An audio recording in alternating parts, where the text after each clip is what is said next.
Intel, the giant disguise-fitting computer chip. Surely most of us have heard of and has been using Intel manufactured product in our daily life without paying attention to its origin. The famous i3, i5, i7, or even i9 sticker has been used to indicate the strength and spec of a laptop. Those seemingly insignificant figure might have seemed small on the surface, but in actuality, it was a grandiose marketing campaign that propelled Intel to the top of the world. So, which event took place leading up to it, and what even is the origin of Intel? The company name, Intel, was inspired by the terminology integrated electronic. It was established by pioneers in the semiconductor industry, such as Gordon Roos, Robert Noyce, Arthur Rock, and Andrew Groove in 1968 in Santa Maria, California, America. At first, the company was a mass manufacturer of semiconductor and developed an x86 assembly language, a string command that can be commonly found in all personal computers over the world. Under contract with Busicom, Intel created their first product, being named the Intel 4004, with initial idea being a set of 12 chips being assimilated on the system.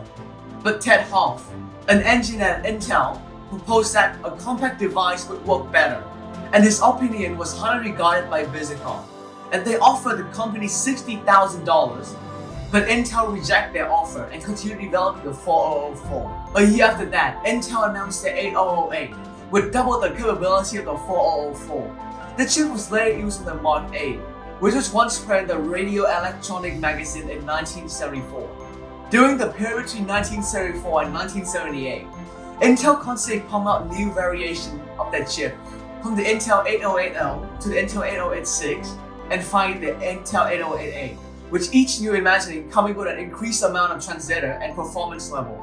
Up until 1982, Intel announced a new chip series, the Intel 286, the company's first universal chip. Around 6 years after the announcement, approximately 15 million chips have been sold and used in computers around the world.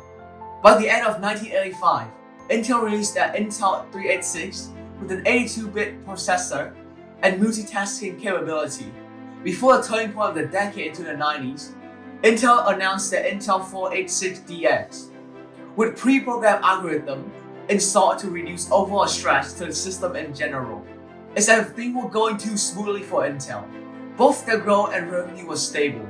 But due to the constant pressure being exerted from the competitor, stability alone isn't going to cut it.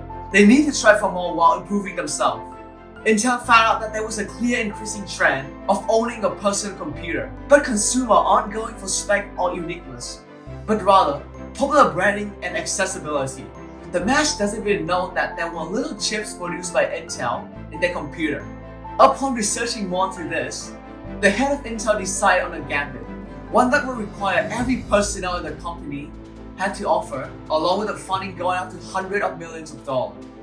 Intel cooperated with their partner to make a unique deal that would result in an Intel Insight sticker being attached to the rear of all personal computer manufactured by that group, along with countless marketing campaigns to put focus on the strong point of Intel while popularizing it.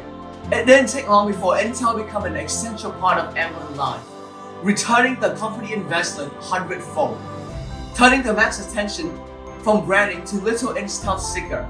In 1992, 1 year after the Intel Insight campaign, Intel overall revenue increased by a whopping 63%. Not stopping there, in 1995, around 95% of all Europeans knew about the brand Intel, while just a few years before, only 24% knew about it. The most prominent effect of their marketing campaign is when in 2001, from a company steadily growing, Intel skyrocketed into the 6th most profitable company in the world.